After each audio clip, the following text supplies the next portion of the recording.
Americanas, minha gente, parece que foi de 80 para 8, assim, ó, de maneira muito rápida. Eu fiz um vídeo na semana passada trazendo sobre o rombo de 20 bi, horas depois eles já estavam falando, então, numa alavancagem de 40 bi, óbvio, porque 20 bi já estavam no balanço ali na parte de endividamento, mas o ponto é que, óbvio que tudo isso acabou gerando um mal-estar danado entre as instituições financeiras, não somente com os acionistas, né, mas que aquelas instituições e bancos que tinham alguma relação com a Americanas, seja de forma credora, fazendo aquela questão de risco sacado e tal, e aí muitas acabaram correndo, inclusive, para a justiça para dizer assim, ó, quero receber o que a Americanas me deve. E tem coisas que, por exemplo, nem venceram, mas que eles estão tentando antecipar com medo, né, do risco, do calote ou qualquer coisa nesse sentido. É óbvio que a Americanas também foi para a justiça para se defender e ganhar um pouco mais de prazo, mas a situação em cima de tudo isso é que muita coisa aconteceu, muitos episódios apareceram, né, de lá pra cá, mas pouca coisa talvez se explicou. A gente não tem tantas informações assim concretas do que aconteceu exatamente, de onde tudo isso vai dar.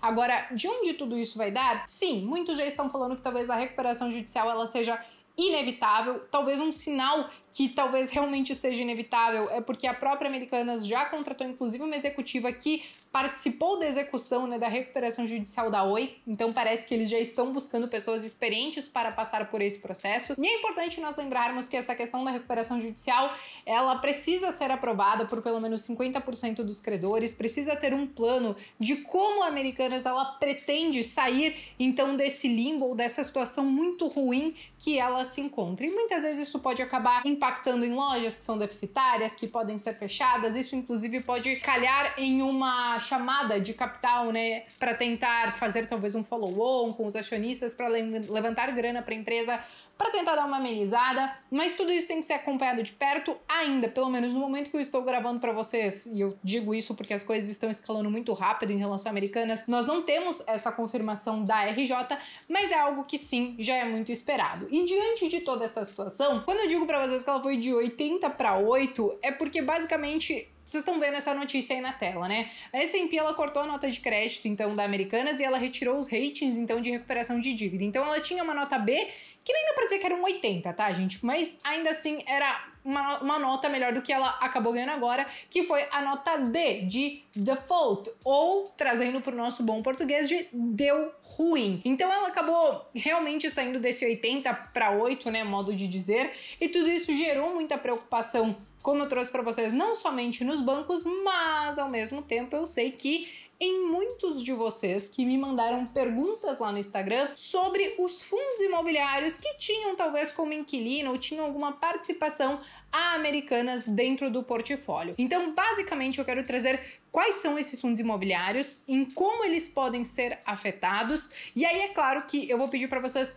já me acompanharem até o final do vídeo, deixarem o like de vocês, inscreverem-se aqui no canal se vocês são novos por aqui, e hoje eu tenho dois recados importantes para vocês, tá? Tá começando uma série da Levante Investimentos, que é parceira aqui do canal há muitos e muitos e muitos anos, que é uma minissérie Lucro Acima de Tudo, que é com o Henrico Cosolino, ele já esteve algumas vezes aqui no canal, e eu vou deixar o link para vocês se inscreverem aqui e terem acesso a essas aulas gratuitamente. E o segundo recado é justamente que se você já está interessado em alguma série da Levante Investimentos, também tem o link aqui embaixo e vocês podem aproveitar o meu cupom BEA34 para ganhar então um belo de um desconto em qualquer uma das assinaturas que estão disponíveis lá no site, beleza? Bom, pessoal, vamos lá, né? Como eu tava falando para vocês, eu realmente quero trazer hoje muito mais o foco para a questão dos fundos imobiliários, porque nós já batemos bastante na questão das ações na semana passada, não somente aqui no canal, mas também lá no meu Instagram, que se você não me segue, o meu arroba tem algum cantinho aqui da tela. Mas basicamente desses fundos imobiliários, eu mapeei pelo menos uns 12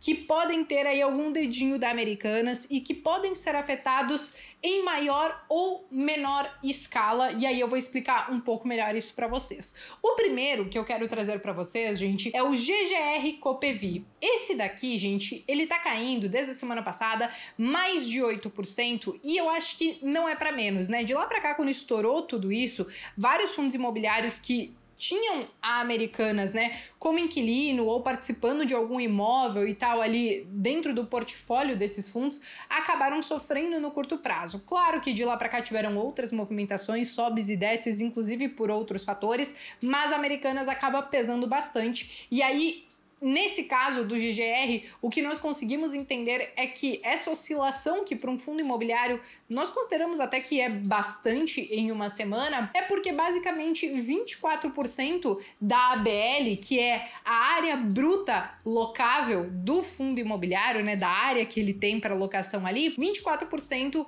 está com a Americanas. Ou seja, se esse caldo para Americanas azedar, sim, pode acabar afetando esse fluxo, essa receita do fundo imobiliário. Agora, um ponto importante antes de nós partirmos para os outros fundos imobiliários que eu tenho para trazer para vocês, gente, é o seguinte, tá? O negócio do fundo imobiliário, principalmente quando nós falamos desses fundos imobiliários de tijolo, basicamente é o tijolo, o imóvel em si. Então, se algum inquilino começar a faltar ou, enfim, dar ruim mesmo, como muitos estão esperando com essa questão da Americanas, o fundo imobiliário, ele detém o imóvel. Então, ele pode, óbvio, negociar com o inquilino, às vezes ir lá, trocar, colocar outro e tudo mais. Óbvio que sofre num curto prazo, mas no longo prazo, a magia, vamos dizer assim, dos fundos imobiliários é que os imóveis estão ali, entendeu? O que você pode fazer no meio do caminho é justamente trocar o inquilino, tá? Mas beleza, gente, feita essa ponderação, vamos para o próximo, que é o Bresco Logística. E esse ele até subiu,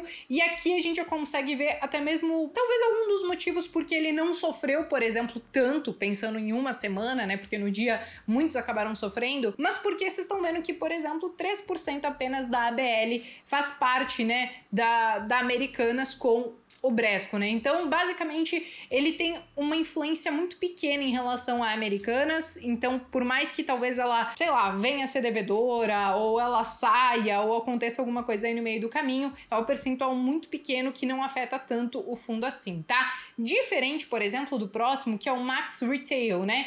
Esse tem 46% da BL para a Americanas. Então, essa área bruta locável, 46%, quase metade, está com Americanas. Então, não é para menos que esse é um dos fundos, inclusive, que mais tem sofrido da semana passada para cá. Como vocês podem ver, com uma queda de quase 18%. Então, porque basicamente, num curto prazo, se tiver que renegociar qualquer coisa nesse sentido, se levar algum calote, se tiver algum atraso, basicamente nós temos metade dos imóveis desse fundo imobiliário locados para a Americanas, tá? O quarto fundo, gente, é o XPlog, tá? E como vocês podem ver, eu tô trazendo aqui basicamente fundos de logística, tá, gente? Mas vamos lá. O meu quarto é justamente o XPlog. E esse, a Americanas detém apenas 9% da ABL. É um pouco mais do que o Bresco, mas ainda assim é uma fatia muito pequena. E também há de se considerar, né, que a gente tá olhando apenas para a parte que a Americanas detém, mas é importante considerar também sempre, óbvio, o resto do portfólio, que muitas vezes tem inquilinos com uma boa classificação, né, que tem bons imóveis também e que muitas vezes consegue, inclusive, diluir esse risco, por exemplo, de você ter uma Americanas no portfólio, como, por exemplo, é o caso do XPlog e outros que eu vou trazer para vocês, tá? Mas vamos lá, o quinto eu trouxe o VBI Logístico, tá, gente? Então, ainda na linha desses de logística, e basicamente o LVBI, o que a gente faz? Nós entramos no site, então, de cada um desses fundos e a gente abre ali os arquivos para tentar entender qual que é essa área bruta locável de cada um dos inquilinos, vamos dizer assim. Só que o VBI, eu confesso que eu não consegui encontrar, mas basicamente o que nós encontramos é que 7% da receita do fundo é dependente, por exemplo, de uma Americanas, tá? Então, é uma fatia pequenininha diante de todo o resto do portfólio do fundo. Então, é óbvio que pode trazer algum impacto no curto prazo, mas ainda assim não é nada, por exemplo, desestruturante, tá? E eu trago essa questão de encontrar essas informações porque, por exemplo, tem um fundo que é o RBR Log, que eles, inclusive, postaram lá um comunicado, né, em fato relevante, trazendo justamente, né, qual era a participação da Americanas dentro do fundo, porque eles, inclusive, falaram, né, que ela demonstrou em novembro o interesse em não renovar esse contrato, e aí é claro que existe um prazo para que tudo isso acontece, para que eles continuem recebendo, inclusive, os pagamentos desses aluguéis, mas eles emitiram um comunicado. E aí, hoje, né, até que esse contrato seja rescindido totalmente, que Americanas não esteja mais lá, hoje esse ABL de Americanas junto ao RBR é de aproximadamente 11,4%. Então é uma fatia ok. Ele tá sofrendo aí mais de 12% nessa última semana. E aí, o caso dele talvez pese até um pouquinho mais referente aos outros que talvez não sentiram tanto, porque no caso da Americanas, inclusive, existe a própria questão de ela ter que pagar uma multa, talvez por rescindir o contrato antes, e aí fica essa dúvida de, ok, ela vai pagar essa multa? Ok, ela vai conseguir saldar com tudo que ela precisa saldar ainda desse contrato para ela poder sair desse imóvel? Então, existem esses pontos de interrogação em cima desse fundo imobiliário que precisa ser observado de perto, tá? Mas aí vamos lá, né, gente? Vamos para o outro fundo imobiliário, que é o 20 Móveis Urbanos, tá? E aqui, esse aqui basicamente só tem 1% da ABL, né, sendo de Americanas, então basicamente ele não sofreu, na verdade ele tem aí uma alta de mais de 8%, por exemplo, nessa última semana, né? E aqui eu trouxe, gente, basicamente esses fundos imobiliários que sim tem muito a ver, então, com principalmente, né, a maioria com galpões logísticos, mas existe uma dúvida em cima de tudo isso que são sobre os fundos imobiliários de shopping, porque dependendo da cidade que você mora, se tem algum shopping grande, é muito provável que tenha alguma Americanas ali dentro. Aqui em Chapecó, por exemplo, tem uma Americanas. Parece que tá sempre vazia, meio às traças? Parece, mas tá lá. E aí é óbvio que se alguns desses shoppings fazem parte de algum fundo imobiliário de shopping, é óbvio que pode acabar sofrendo um pouco. Só que aqui eu trago a ponderação que, geralmente, como são muitas lojas nesses shoppings que tem uma loja como uma Americanas, que é uma loja gigantesca, geralmente o risco tá muito diluído, porque você tem muitas outras empresas, então muitas vezes, né, você pode acabar talvez fechando alguma loja da Americanas, como eu trouxe para vocês, né, nós não sabemos o que pode acontecer nessa recuperação judicial, mas isso é algo que vai faltar só um pedacinho pequenininho ali no shopping, que muitas vezes eles conseguem rapidamente repor com algum outro inquilino, alguma coisa nesse sentido. Então, sim, o dos shoppings, eles até podem ser afetados, mas eu digo que numa magnitude muito pequenininha, né? Então, aqui eu até trouxe uma lista dos fundos imobiliários de shopping que talvez tenham algum dedinho de Americanas, né? Como vocês podem ver, XP Malls, Rede Brasil, HSI, o Malls Brasil e o 20 Shoppings, mas ainda assim, o risco dessa questão dos shoppings, como eu trouxe para vocês, ela é muito pequenininha, porque toda essa questão do aluguel, ela realmente é muito diluída e eu acho que as coisas elas conseguem se ajustar de uma maneira mais rápida nessa questão de você fazer a troca de um inquilino e tudo mais dentro de uma operação comercial como essas, beleza? Bom, pessoal, basicamente eram esses os fundos imobiliários que eu queria pontuar para vocês diante de toda essa situação da Americanas. É claro que cada um deles, né, pode ter um detalhezinho ali junto a Americanas e que podem acabar fazendo com que eles sofram um pouco mais e outros um pouco menos, mas eu realmente queria trazer mais essa lista para que caso você tenha algum deles, para que você pesquise e fique atento aos próximos passos do que pode acontecer com Americanas e como isso pode acabar impactando no fundo imobiliário, na sua rentabilidade ou até mesmo nas suas cotas, beleza? Bom, pessoal, dito tudo isso, só quero reforçar então o recado que eu dei no início do vídeo. Inscrevam-se na minissérie da Levante, lucro acima de tudo aqui embaixo, e não esqueçam que se forem fazer alguma assinatura do Levante, usem o meu cupom BEA34 para ganhar aquele descontinho, beleza? Bom, eu me despeço por aqui, espero que vocês tenham gostado e vejo vocês então no próximo vídeo.